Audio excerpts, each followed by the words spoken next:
Shalom, peuple de Dieu, partout dans le monde, tout le monde qui sont branchés maintenant, que l'Éternel vous bénisse et qu'il vous garde. Que l'Éternel fasse lui sa face sur vous et qu'il vous protège. Au nom du Père, la grâce du Fils et la communion du Saint-Esprit soient avec vous. Nous vous disons un bon dimanche. Shalom, dans le nom de Jésus-Christ qui est notre Seigneur et Sauveur. Que l'Éternel vous bénisse et qu'il vous garde.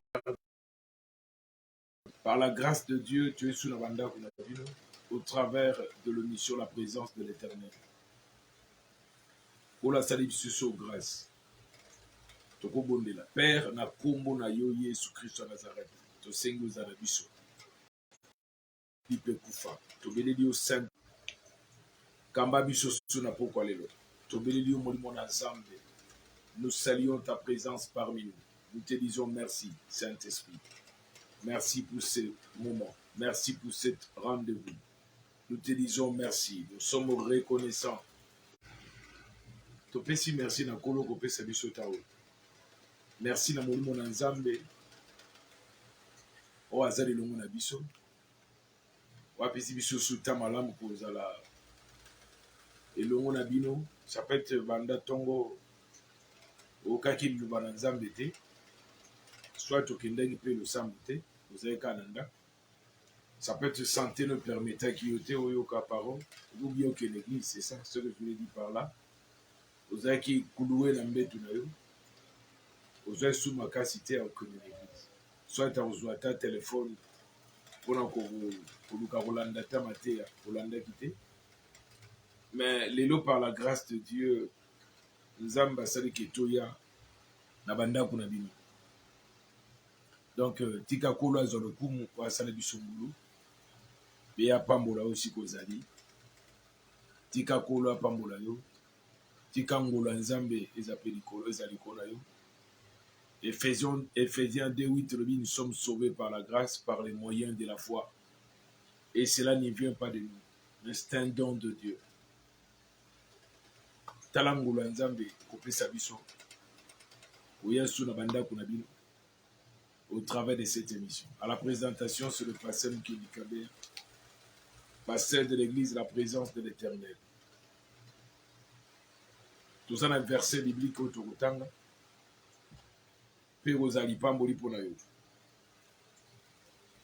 Un verset de la Bible.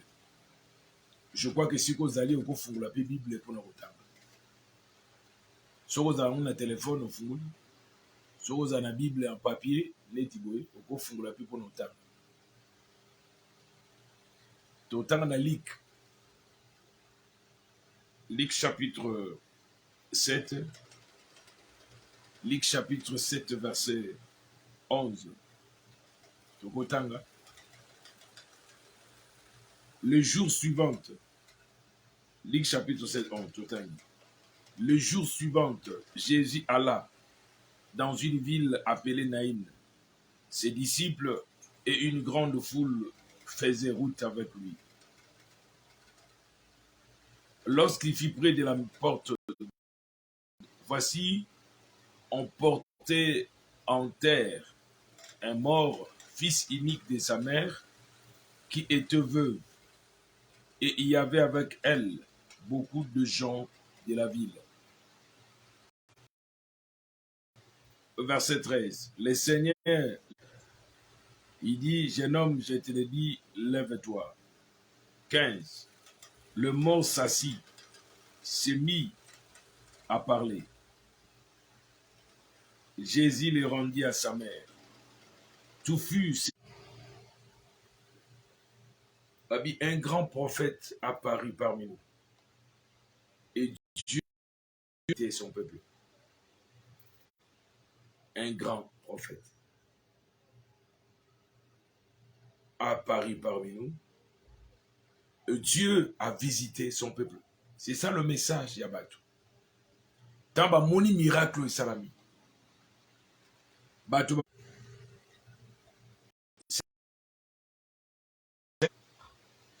Babandoloba. Un grand prophète apparu parmi nous. Et Dieu a visité son peuple. Un grand prophète apparu parmi nous. Et Dieu a visité son peuple. C'est que Dieu a visité son peuple. On dit que cet homme est grand prophète par rapport à quoi? Par rapport à Misala Naye Azosala. Moutoaza valorisé, ou bien Aza élevé, c'est que par rapport, il a façonné à Koussal et Lanzam. Que c'est un grand prophète. Que c'est un petit prophète. Que c'est un petit pasteur. C'est un grand pasteur. Un grand apôtre. Un petit apôtre. C'est un grand apôtre. Un petit apôtre. Grand évangéliste. C'est un petit évangéliste. Nous vivons dans un monde. Nous travaillons, nous faisons aussi l'œuvre de Dieu. Et nous le faisons parce que nous vivons aussi avec les gens. Non? Et Moussalo Tosala, on a. Moussala Tosala, ils ont un kantina batu. Et Tozo Bikape Longuna Batu. C'est que Tozo Kutana Nabat. Parce que Moussalo Tosala, c'est que Tosala, dans Tosala, Batu Bakanimi Soute. C'est que Batu Baomona Moussalo Tosala. Ils ont des tonga aux alliés partout, dans les 5 continents. Ils en Amérique, ils en Asie, en Europe, en Afrique, en Océanie, partout. C'est que quand tu le fais, Batu Baomona yo. Et Batu Baomona yo, ils ont Batu Bako Betro Maboko Bazali, na Batu Bako Betro Maboko Te Bazali. Batu Bako précieux Pe Bazalaka. Et Batu Moussou Bako précieux Te. Mais là, c'est important. Ils ont été appréciation na bango parce que Moussou Bako précieux, Moussou Bako précieux Te. Mais là, c'est important. Ils ont appréciation na bango Te. Et donc, c'est important. Ça, la Moussala Nzambe Nzamba Pesio. Osala Moussala Nzambe selon don et à mesure et à grâce. O Nzamba Pesio Sala. Kotika la nakati ya mulongo, kotika la nakati ya révélation, kotika la kosala Nzamba lingi, yango eza mutu ya. Et puis c'était batu bakumisa yo. Omoni David Timakolonga, batu balobi que Saoul a bomi 10 000, et plutôt Saoul a bomi 1000 et David a bomi 10 000. Non, tout ça, cette chanson a été par rapport à quoi? Et ça par rapport à Moussala. Par rapport à Evre Nzambe Sala. C'est que tu es grand par rapport à ce que tu es en train de faire. Yomoko d'abord, ça peut être au monde à cause grand. Mais les gens aussi vont témoigner. Saoul a bomi. Bien aimé, les gens parlaient. Que un grand prophète. Et là, comme Balobi, et Dieu a visité son peuple. Or, on a Matthieu chapitre 10, je crois. Kolabi, c'est lui qui vous reçoit. C'est lui qui vous reçoit, mais reçoit. Et la Bible déclare qu'on connaît l'arbre par son fruit. Même si les gens ne te croient pas aujourd'hui, demain ils croiront. C'est que tu ne dois pas forcer les gens à te croire. Non. Ce qui est important, toi,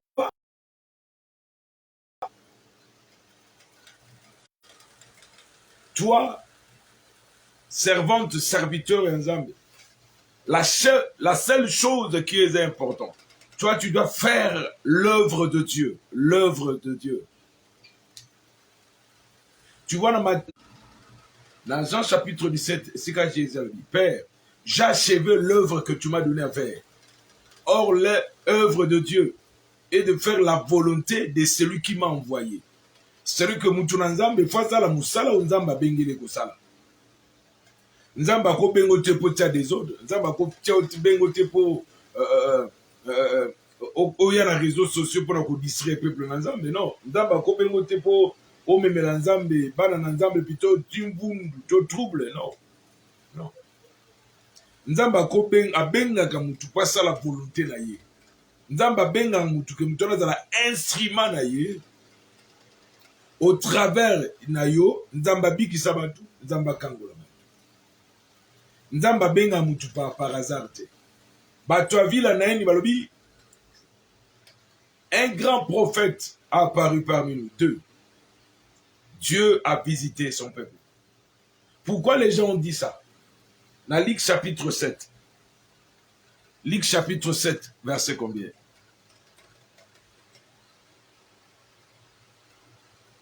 verset 15, plutôt 16. Tous furent saisis de crainte et ils glorifiaient Dieu, disant, un grand prophète a apparu parmi nous et Dieu a visité son peuple. Un grand, petit, c'est que nous avons valorisé par le travail qu'il a en train de faire. Moussala Nzambe ozo sala nde tombola yo. So sala on a dimension on Nzamba do memelo ozo lingela wana. Les gens changeront le langage. On le va bengo petit ba bengo grand. Nelso ozo la ngai. Et si quand que tu es petit, les gens diront que tu es un grand homme de Dieu. Tu es un grand pasteur, un grand prophète, un grand apôtre, un grand évangéliste, un grand homme de Dieu, une grande servante de Dieu. Moi si mosali ya Nzambe ya monene. Bakobaka o diakon ya monene. Oyo bishop ya monene. Oyo évêque ya monene. Oyo diacre ya monene, diagonese ya monene. Pe na nzela na ye Nzambe azo visiter bato. Ça c'est merveilleux. Et Dieu nous a visité. C'est que miracle ba monene. Na verset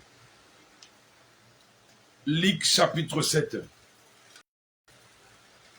Luc chapitre 7 na lingala verset 15. Bato oyo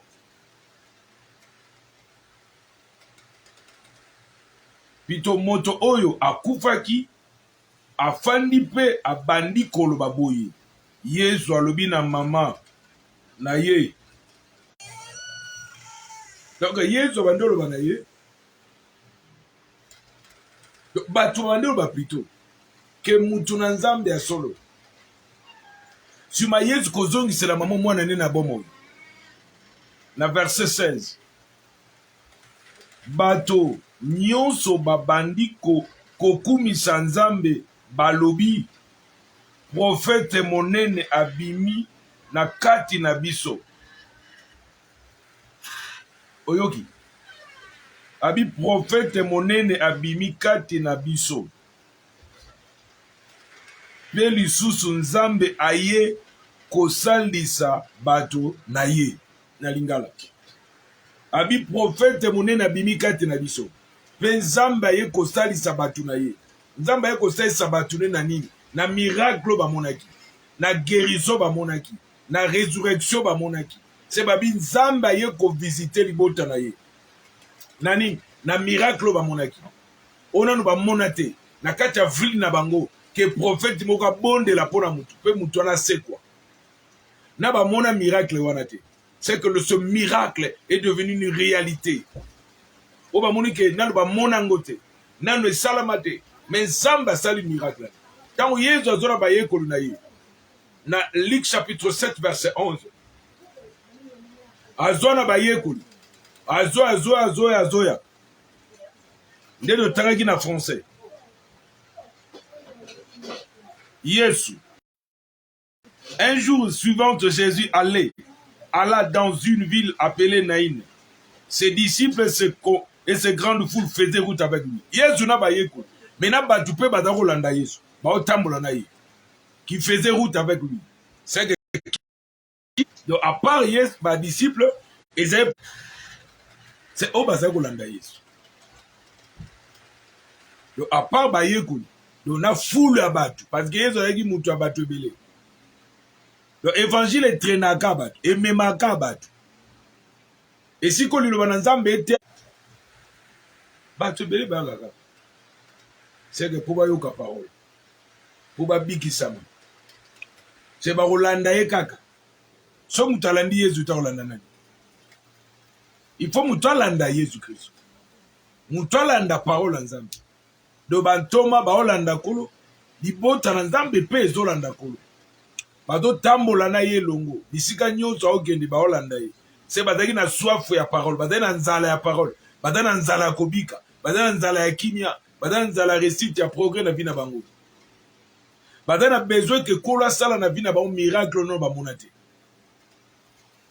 les sokozola donc c'est badaki na besoin miracle qui faisait route et na kati ya route ba osala ba eko sala croisement. dans verset 12. Lorsqu'il fut près de la porte de la ville, voici, on portait en terre un mort, fils unique de sa mère. C'est un comme une entrée à la ville, avec un coup au bandeau que vers l'enterrement, c'est pour l'enterrer. C'est pour dire que c'était déjà fini. Et que mon que la résurrection est athée. Laisse mon ah Lazare c'est quoi bon mon pas c'est quoi te Yesu a c'est ça Lazare Yesu a c'est ça Lazare à cause c'est que ça mon noté. Est-ce que résurrection est athée? Mais même ba que vers l'enterrement dans verset dans Luc 7 verset 12. Ba même ba que vers l'enterrement. C'est pour la kokundaye. C'est pour dire que babiga pona ye Cécilie. C'est ce kaba kendo kunda mutabika ke pona ye lycée kwa eza sauté. Pona ye tirega kambogoya na kolo. So kolo ayende akose kwa.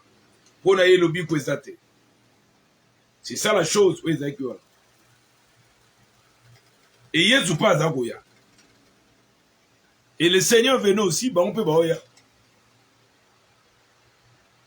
Na verset 13 totangi. Le Seigneur ayant vu et fut émis de compassion pour elle. C'est quand la moni maman n'est olela. A coupé la mobali. A do coupé la paix mono a tigale inabi. Maman est face à la consolable. Nanzela mwana ne a koufaki.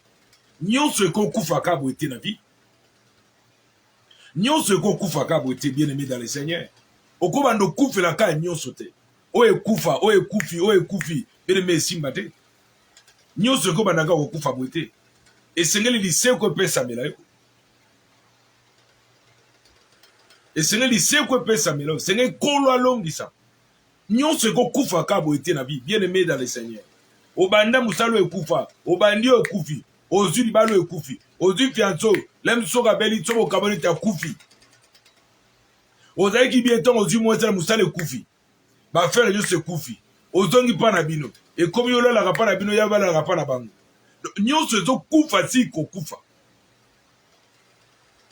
E si ko bando zambongo musale si. Maman koufela mobali na ye. Mais malade a koufela Bible bi penza ngote. Mais a koufela ki mobali. Mobali na koufa. Atikali na mwana. Mwana pa koufi lisusu. Ah. Tant bando ya na zela po ba kele kukunda mono. Yesu pa ya na ba yekuli. Amoni bango. Yesu okili maman mawa. Bien aimé tika nzamba ukolo mawa sikozali. Yesu okili maman mawa. Batu badena mo bando lela na mo pole na mona po ya sa kufaki. Mais Yesu abi ayant vu cette femme, ayant Yesu okil mamuma. A chelo bisi bato ba maki li cercueil wana chelo boko okitsa. Ba kidisi. Ma o Yesu yokela ki. Ne saki que miracle salama. Donc le miracle salama qui par la compassion de Jésus. Mais metika na poko na ngongo zolanda biso que kolo ayo keloma compassion en Zambé zalikona yo. Bible dit Dieu renouvelle sa bonté, sa compassion chaque matin. Tika nzamba renouveler bonté pe compassion na yo na ye na makambo avi na yo, na ba programme avi na yo, na ba étude na yo, na ba projet na yo, na mboka na yo, na fonction za nango, na ba grade za nango, na ba charge ba responsabilité za nango. Que Zambé koyo keloma compassion en Zambé zalikona yo. Bele me okufate. Que nous enterrer avant que tu puisses vivre longtemps sur la terre. Ma comme le dit Jésus, en le regardant, est mis de compassion pour elle. Tika nenotoloba nangongo yo kelomawa. Compassion nzambe zalikona yo. Compassion nzambe likona vina yo. Compassion nzambe likona ba projet na yo. Na zobonde la naloba na tango que compassion nzambe zalikona yo. Soki batu badala kangela ikyo motema. Badala motema mabe vers vina yo. Badali na bolingo na yo te. A cause ya motema mabe na bangwana.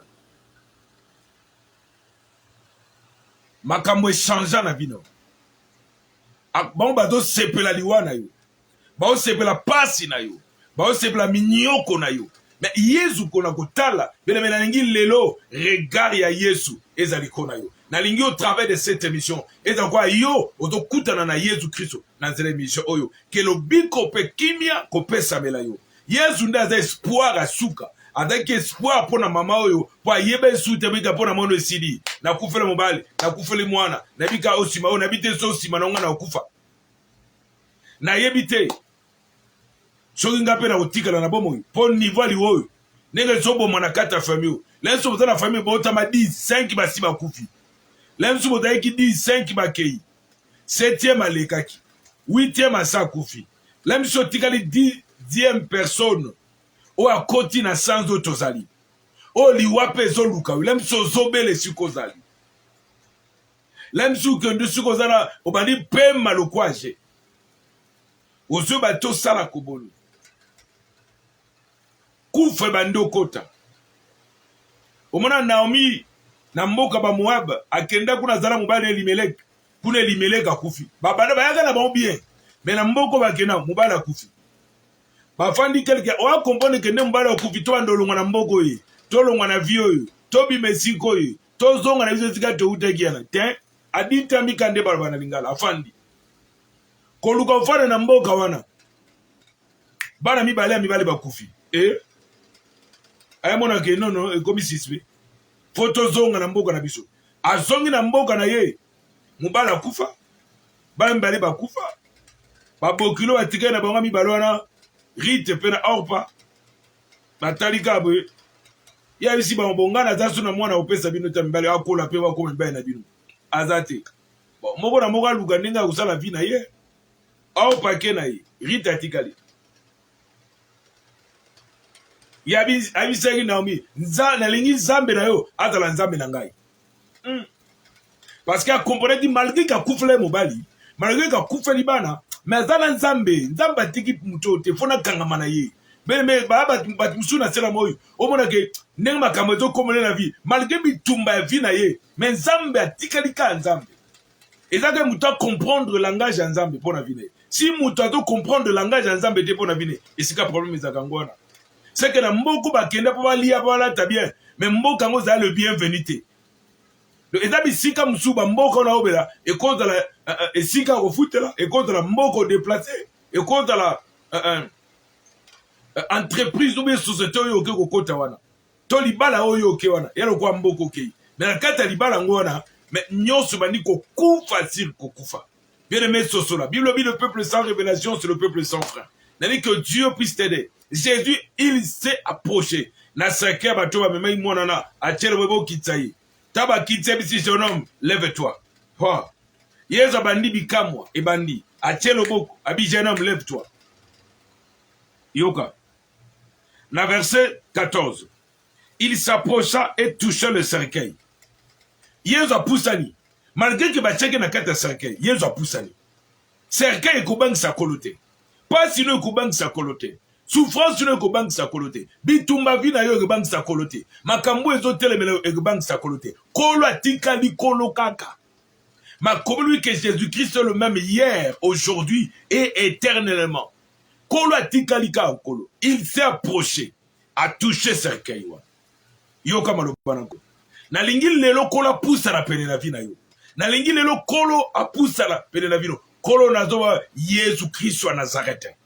Qu'il puisse s'approcher de toi. Là où il y a les ça ne va pas. Là où il y a les complications. Là où il y a la maladie. Là où il y a l'échec. Il y a le grincement dedans. Là où il y a les complications. Là où ça ne tient plus. Là où ça ne marche plus. Là où il n'y a pas de solution. Là où tout le monde a habité.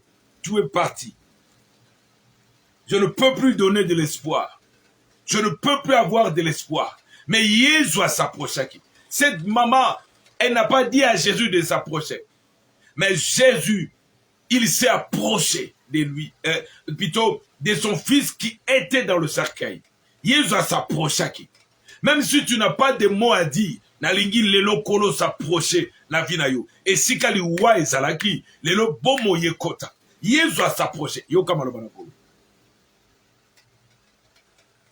Il s'approcha et toucha le cercueil. Et ceux qui le portaient s'arrêtèrent. Tant où il y a poussani, bato ba memaki mwana wana, ba telemi bana moko.